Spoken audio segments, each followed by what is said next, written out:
welcome to Whispers of Ink.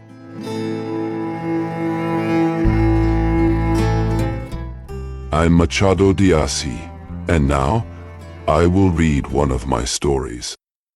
Let's start with a book, A Visit from Alcibiades, which is part of my novels collection.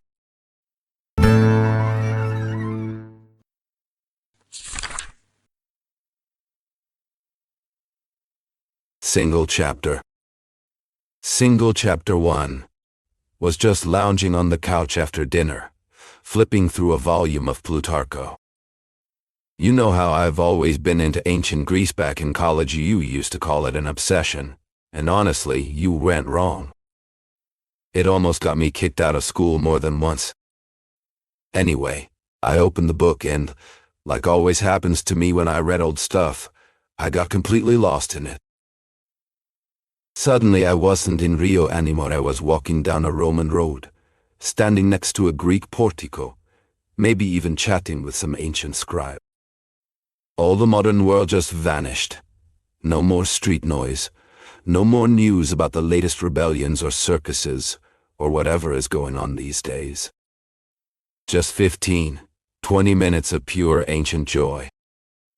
Great way to digest your meal if you ask me. Today, by chance, I landed on the chapter about Alcibiades. You remember him, right? The guy was something else. I let myself drift through that Attic prose, and before I knew it, I was at the Olympic Games watching the finest Athenian charioteer show off his skills.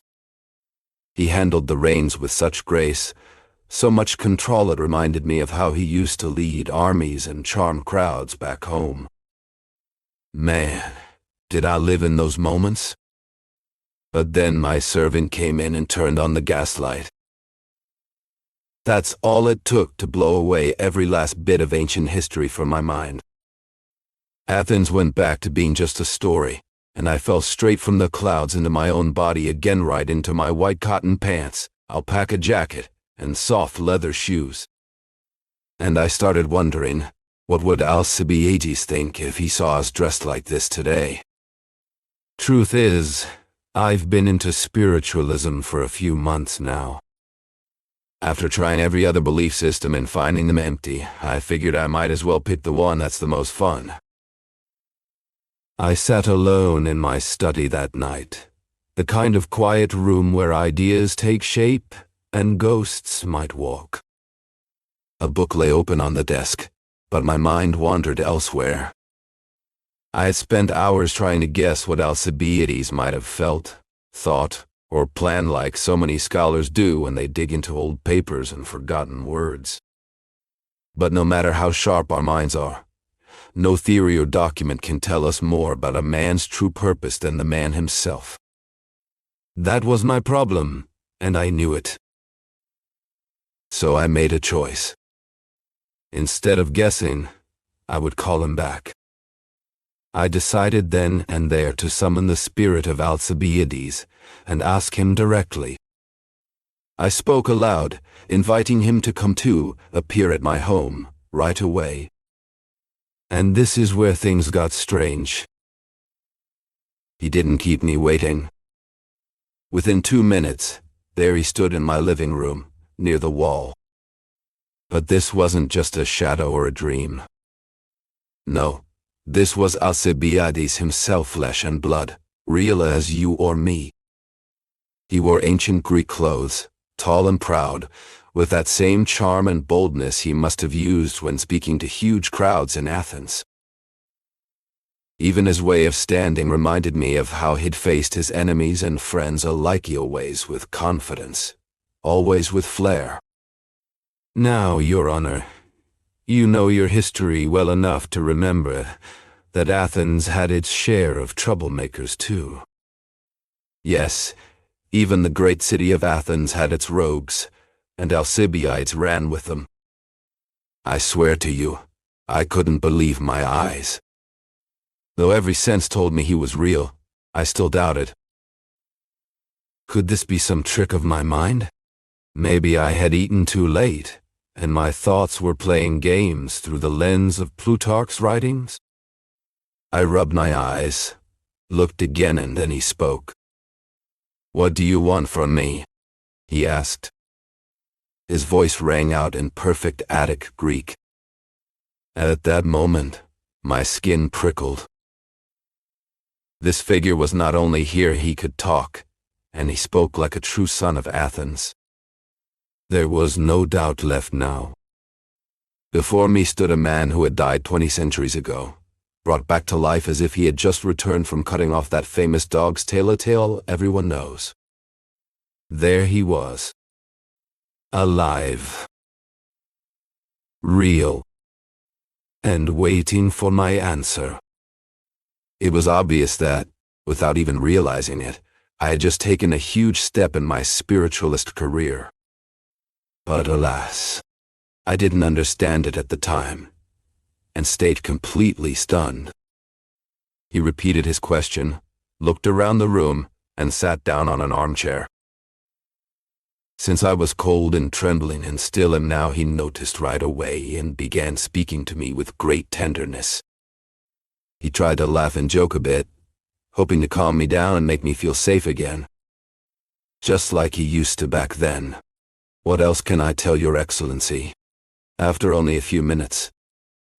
We were chatting in ancient Greek. He spoke fluently and naturally, while I, in total panic, prayed silently to every saint in heaven for someone to show up. A servant, a visitor, a police officer, or even if things got desperate, a fire. Needless to say, I gave up entirely on asking him about modern fashion. I had asked for a ghost, not a real live man, as children would say. So I simply answered what he wanted to know. He asked about Athens, and I told him. I said that Athens was finally the capital of a united Greece. I told him about Muslim rule, the fight for independence, Botsaris, Lord Byron. The great man hung on to every word I said. And noticing how surprised I was that the dead hadn't told him anything, he explained that once you reach the door of the afterlife, your interest in this world begins to fade away. Alcibiades didn't meet Botsaris or Lord Byron first, because there are so many spirits that they naturally miss each other. Second, because they gather there not by nationality or any other system, but by type, by character, habit, and profession. So Alcibiades walks with the charming romantic politicians, like the Duke of Buckingham, like Garrett, like our own Michel Montero, and others.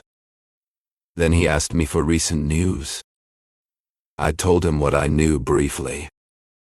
I spoke of the Hellenic Parliament, and the clever way Bulgaris and Komondoros, his countrymen, copied Disraeli and Gladstone.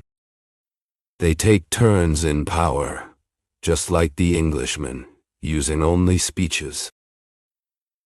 He, a great orator himself, interrupted me with excitement. Bravo, Athenians!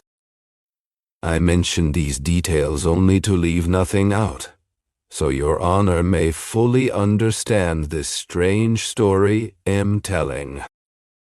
I already said Alcibiades listened with hunger. Ill add now that he was sharp and clever. He understood things quickly, with few words. He was sarcastic too, at least in one or two moments of our talk. But overall, he was simple, focused, polite, kind, and dignified. And flirtatious, your honor, as flirtatious as ever. He glanced at the mirror like the ladies of today do. He checked his boots, adjusted his cape, and kept poses like a statue. Go on, he would say, keep going, every time I paused. But I couldn't go on. Once I entered that maze, that wonderland, I found everything possible. I couldn't understand why, if he could come to visit me in time, I couldn't go to him in eternity. That thought chilled me. For a man who just finished his dinner and waits for the casino, death is the cruelest joke of all. If only you could escape. I found new energy and told him I was going to a ball. A ball? He asked. What is a ball? I explained what it was. Oh, to watch people dance the pyrrhic. No, I corrected gently. The pyrrhic dance is long gone. Every century, my dear Alcibiades, changes its dances just like it changes its ideas. We no longer dance the same things as the last century. Most likely the 20th century won't dance ours either. The pyrrhic is gone, just like the men of Plutarch and the gods of Hesiod. The gods? He repeated. I confirmed. I told him that paganism had ended, and even though academies from the previous century still gave it shelter, they did so without conviction or soul. Even those Arcadian drinking parties, evohe, Father Basarius, evohe, and other decent pastimes for some calm judges were now forgotten, completely over. From time to time, I added, a poet or prose writer might mention the remains of pagan mythology, but only as decoration or fashion, while science had turned all of Olympus into symbolism. Dead, everything was dead. Dead Zeus. Dead. And Dionysus, Aphrodite. All dead. The man from Plutarch stood up, walked around a bit, holding back his anger, almost as if speaking to himself, imitating someone else. Oh, if only I were back with my Athenians. He kept murmuring from time to time, Zeus, Dionysus, Aphrodite. Then I remembered that once he had been accused of disrespecting the gods. I wondered why he was so upset now, and realized his anger might not be real. I had forgotten, perhaps, that he was a devoted Greek. But I also remembered he was a refined hypocrite, hiding behind false respect. I barely had time to think this through when Alcibiades suddenly stopped and said he would go to the ball with me. To the ball? I repeated, surprised. Yes, to the ball. Let's go to the ball. He looked at me with wide eyes, then slowly said, I must go to the ball. I was horrified. I told him no, that it wasn't possible, that nobody would let him in dressed like that to look crazy. Unless, I added with a nervous laugh, he wanted to perform some comedy by Aristophanes, just to hide my fear. What I really wanted was to leave, give him my house, and once outside, forget all about the casinoid, go straight to your excellency. But this stubborn man wouldn't budge. He listened with his eyes on the floor, thinking, deciding. I stopped talking. For a moment, I even thought the nightmare might end, that his figure would vanish, and I'd be left there alone with my pants, my shoes, and my century. I want to go to the ball, he repeated. Now I won't go unless I can compare the dances. My dear Alcibiades, I said, I don't think such a wish is wise. I would certainly feel great honor, great pride in bringing into the casino the most charming, the most enchanting of Athenians.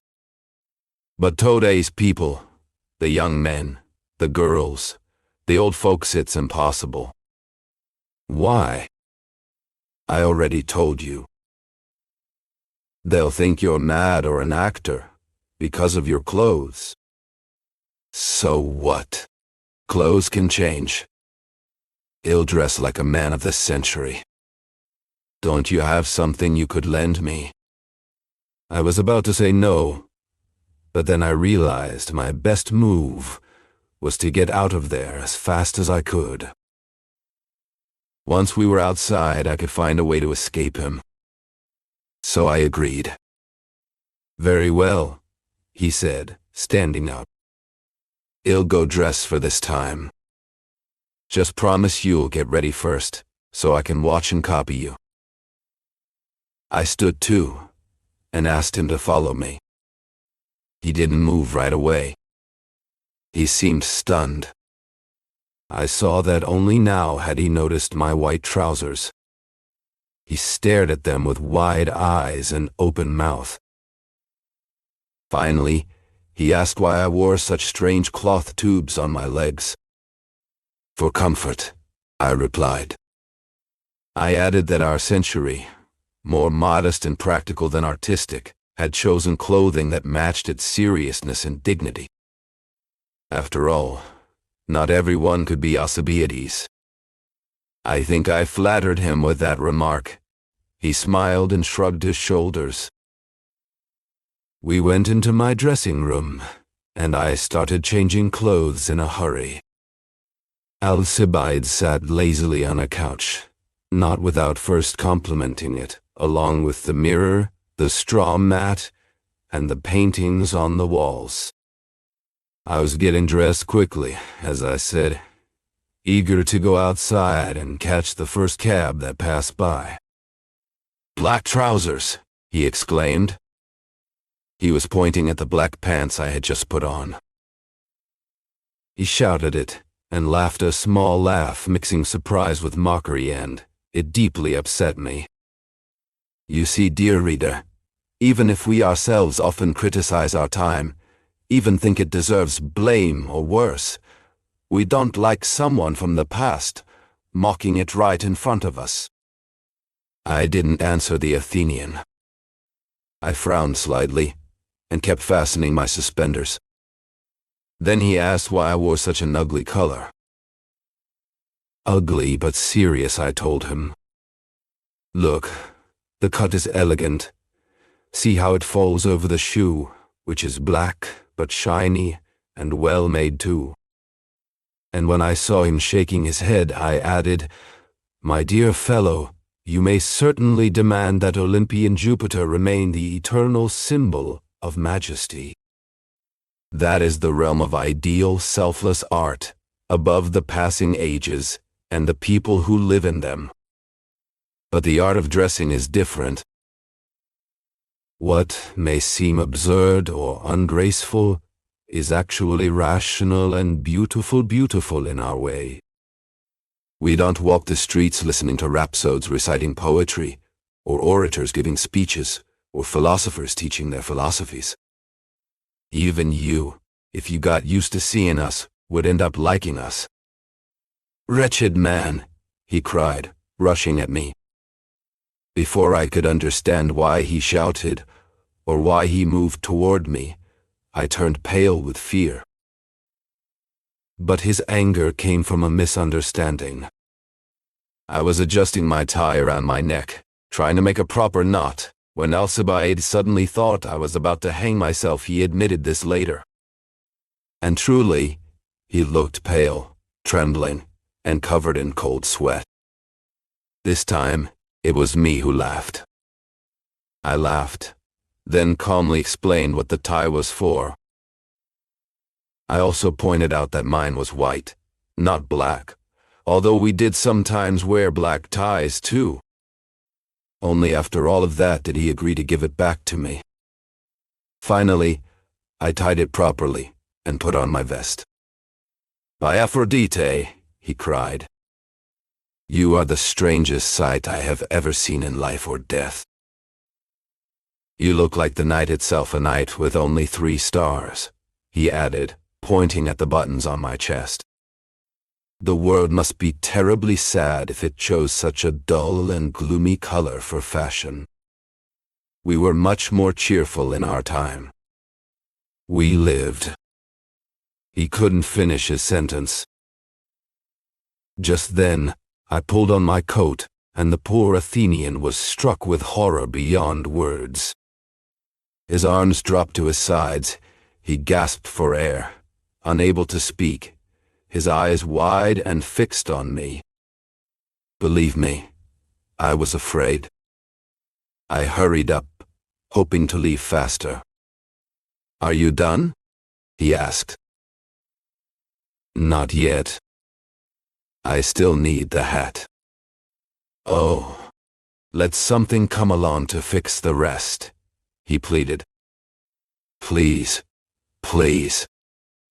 So, all the elegance we left behind has become nothing but a pair of closed tubes and another pair of open ones? He said this while lifting the flaps of my coat. "And everything in this boring dark color? No, no, I refuse to believe it. Please, let something come to fix this." "What's missing?" I asked. "The hat." "Put on whatever is left, my dear friend. Just put it on," he begged. I obeyed. I walked over to the coat rack, took down my hat, and placed it carefully on my head. Alcibiades stared at me, staggered backward, and collapsed. I ran to him, wanting to help him up, but sadly, it was already too late. The great man from Athens had died again. "I'm deeply sorry to disturb you at this late hour, but I beg you to issue your honorable instructions regarding the transportation of the body to the morgue and the beginning of the official examination. Please forgive my absence tonight. He would come in person right now. It's true, but I've just gone through a terrible shock.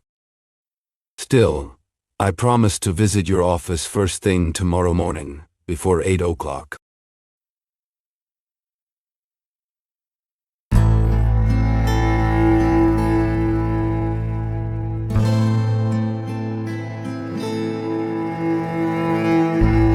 Thank you for listening so far.